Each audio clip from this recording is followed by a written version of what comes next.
Hello guys, study 90 पर आपका welcome है। तुम्हारा भाई तुम्हारे लिए क्वेश्चंस लाया है स्टैटिक जीके के लिए। इम्पोर्टेंट, महत्वपूर्ण, पेपर की दृष्टि से जहर क्वेश्चंस हैं एकदम। आइए जानते हैं स्टैटिक जीके का एक और नया फंडा। तो समय को ज़्यादा न गवाते भाई तुम्हारा स्टैटिक जीके लाया, जानते हैं क्वेश्चंस। प्राचीन अशोक के सारनाथ स्तंभ की अनुकृति है। जो हमारा राज चिन्ह है वो अशोक स्तंभ से लिया गया है, यानी कि उसी अनुकृति, अनुकृति का मतलब वहाँ से लिया गया है। ठीक, ओके। राज चिन्ह के नीचे हिस्से पर 4 छोटे जानवर घोड़े, जो राज चिन्ह हमारा उसके हिस्से पर, निचले हिस्से पर जानवर के चिन्ह है, जिसमें पहला घोड़ा है, सांड है, दृश्यमान शेर और हाथी। ये 4 दृश्य दिखाए गए हैं। ओके। प्राचीन भारत सरकार द्वारा 26 जनवरी 1950 को अपनाया है। वो जो स्तंभ है ना, वो 26 जनवरी 1950 को अपना गया। Okay guys. राज के नीचे खुदा हुआ सूत्र, जो राज के नीचे लिखा हुआ है ना, सत्यमेव जयते, वो मुंडकोपनिषद से लिया गया है, जो ऋग्वेद के अंदर है। ओके। जो सत्यमेव जयते लिया गया है वो मुंडकोपनिषद से लिया गया। और ये क्वेश्चन, इस वाले क्वेश्चन को हमेशा पेपर के अंदर पूछा जाता है। देन नेक्स्ट क्वेश्चन हमारा, नेक्स्ट क्वेश्चन क्या है, नेक्स्ट क्वेश्चन जानते हैं। नेक्स्ट क्वेश्चन है राष्ट्रीय गीत। राष्ट्रीय गीत के बारे में जानते हैं। इसमें से भी एक क्वेश्चन आता है। तो राष्ट्रीय गीत वंदे मातरम, जो वंदे मातरम गीत गाया गया है वो बंकिम चंद्र चटर्जी द्वारा पुस्तक आनंद मठ से लिया गया है। एक पुस्तक है आनंद मठ, ठीक है, जो उन्होंने उस पुस्तक से लिया है। यह पहली बार भारतीय राष्ट्रीय कांग्रेस के 1896 सत्र में गाया गया था। जो कांग्रेस का सत्र हुआ था 1896 में, वहाँ पर इस गीत को गाया गया था बंकिम चंद्र जी द्वारा। इसका अंग्रेजी प्रतिपादन अंग्रेजी प्रतिपादन का मतलब है अंग्रेजी में लिखा है। अंग्रेजी में लिखा है किसने? अरबिंदो द्वारा। ये क्वेश्चंस भी पेपर में पूछा जा चुका है। ये नेवी एमआर वाले या यूपी पुलिस वाले, इंडियन एयरफोर्स वाले इस पोर्शन पर ज़्यादा से ज़्यादा ध्यान दें, क्योंकि कहीं से भी क्वेश्चन आने की संभावना है। कमेंट्स में अपने भाई को बताएं कि क्या परेशानी है, ठीक है, तो तुम्हारा भाई सॉल्व करेगा परेशानी। नेक्स्ट क्वेश्चन जानते हैं। नेक्स्ट क्वेश्चन है गाइस हमारा राष्ट्रीय गान।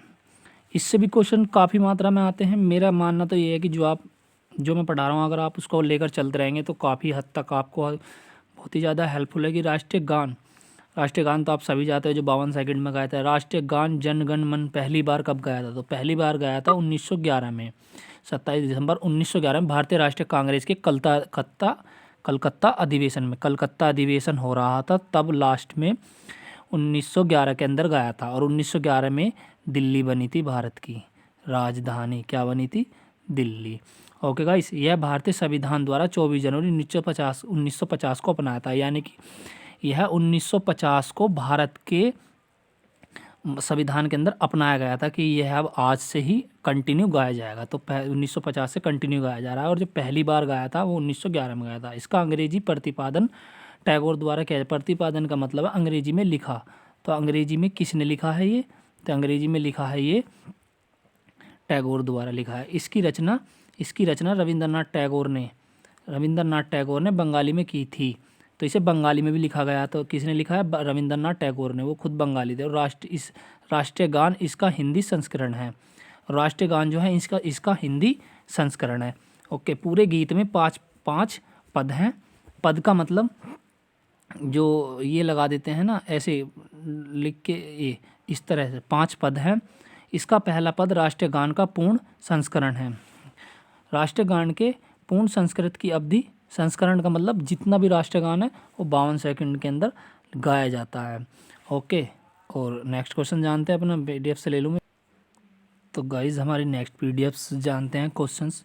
अब जानते हैं राष्ट्रीय दिग्दर्शिका, यानी कि राष्ट्रीय कैलेंडर। जहां आप जनवरी फरवरी पढ़ते हैं, मार्च महीने के दिन देखते हैं, उससे कुछ जुड़े हुए महत्वपूर्ण क्वेश्चंस। तो गाइस क्वेश्चन है, राष्ट्रीय कैलेंडर शक संवत पर आधारित है। यानी कि जो हमारा कैलेंडर है, जिसमें हम कैलेंडर में देखते हैं, वो हमारा शक संवत पर आधारित है। और इसे 22 मार्च 1957 से अपना गया था। ठीक है, इसे अपने संविधान के अंदर 22 मार्च 1957 को अपना लिया गया था। देन गाइस, ओके, इस चैत्र कैलेंडर का पहला महीना, यानी कि इस कैलेंडर का पहला महीना, इस चैत्र इस कैलेंडर का पहला महीना, चैत्र का मतलब मार्च, मार्च हमारा पहला महीना है। इस कैलेंडर के हिसाब से एक चैत्र 22 मार्च को होता है। ओके, और लीप वर्ष 21 मार्च को होता है। अभी समझाऊंगा मैं लीप वर्ष। राष्ट्रीय कैलेंडर में भी 365 दिन 366 दिन होते हैं। चैत्र सामान्य रूप से 30 दिनों का, यानी कि जो चैत्र होता है वो सामान्य होता है वो 30 दिनों का होता है, और जो लीप वर्ष होता है वो 31 दिनों का होता है, जिसमें फरवरी 29 तारीख की पड़ती है।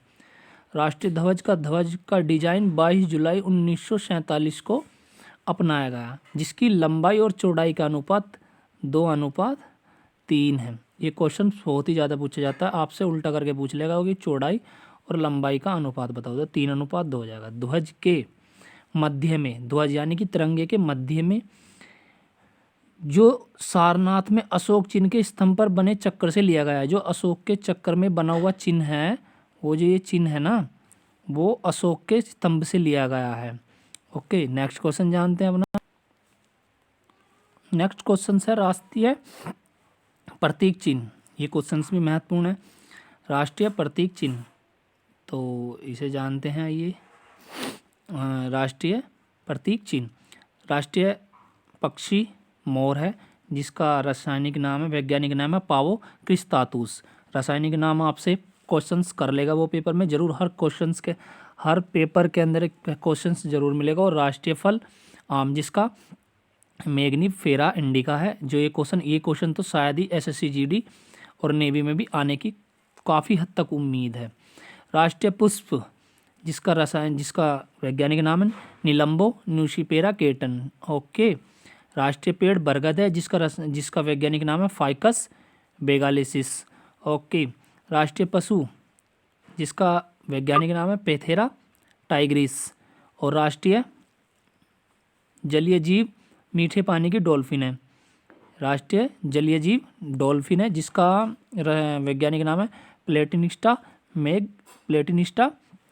गेंगटिका। ओके, और राष्ट्रीय नदी तो आप जानते हैं गंगा है, जिसकी लंबाई 2525 किलोमीटर है। ओके, और गंगा जो है वो भारत की सबसे लंबी नदी है। और जो ब्रह्मपुत्र है, कौन सी है? ब्रह्मपुत्र, वो भारत में बहने वाली सबसे लंबी नदी है, जिसकी लंबाई 2980 किलोमीटर है। ठीक है ना। तो यही क्वेश्चंस थे जो मैंने आपको बता दिए। तो अगले चैप्टर में कुछ नया लाऊंगा तुम्हारा भाई, पेपर के हिसाब से देखते हुए ठीक ठाक। तो नेवी वाले और एयरफोर्स वाले मुझे कमेंट्स में बता दे भाई क्या ज़रूरत है क्या नहीं है। तो थैंक यू गाइस, वेलकम।